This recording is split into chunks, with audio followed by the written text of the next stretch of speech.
Those who've heard this album have said it's probably the most empowering album. Oh, thank you. Yes, and does the record reflect your life at all, your struggles, anything that's happened in the last 10 years that sort of you drew from? Sure. I mean, that's what makes it, and that makes it real. The changes that we go through, the transition that we go through, the tests that we go through, being a mother, becoming a single mother.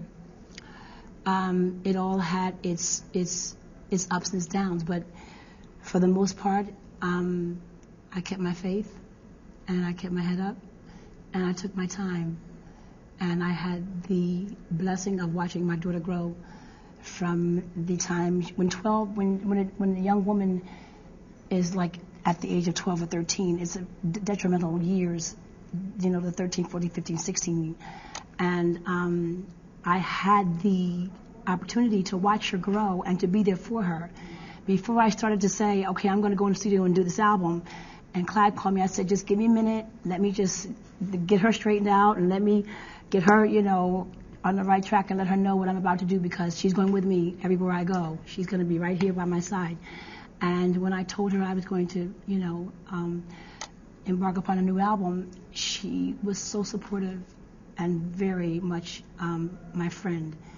She really was. And she said, you got it, Mama, you can do it. You got it. And I'll be right there with you. So, yeah, all the the triumphs and the ups and downs and stuff, yeah, it's all incorporated in the album.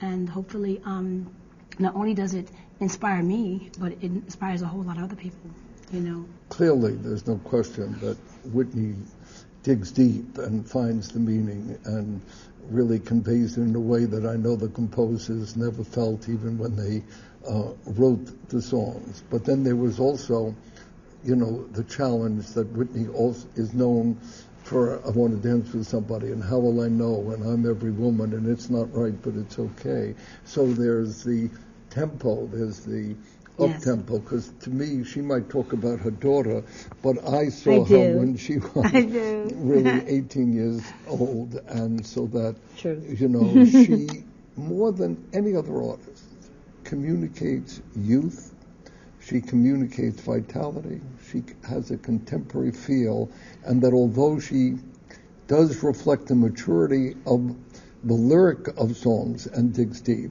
yet when that lyric floats or that lyric moves, you feel it within Whitney, and we all feel it when we hear it.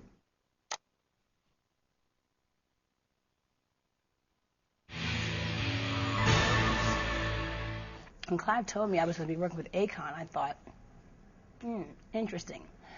All right.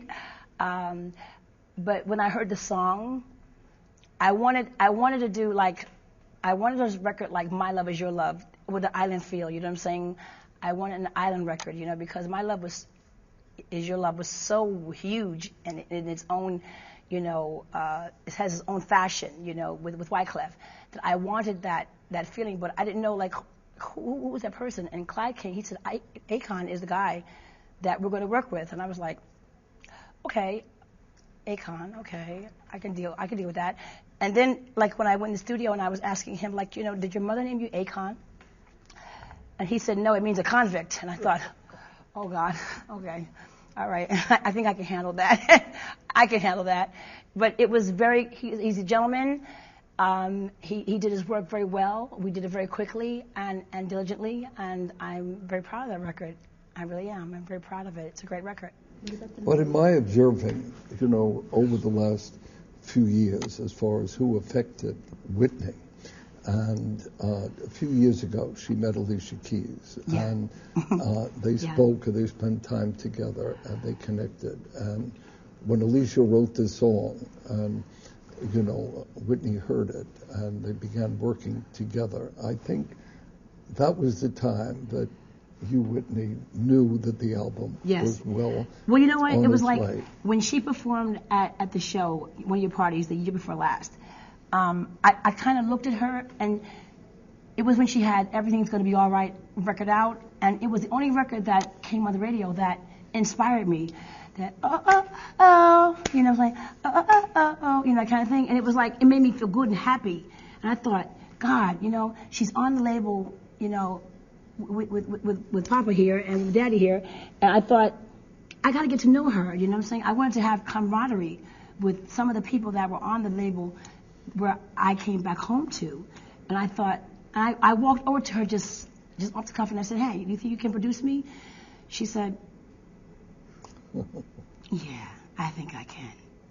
And we talked about how I felt and everything.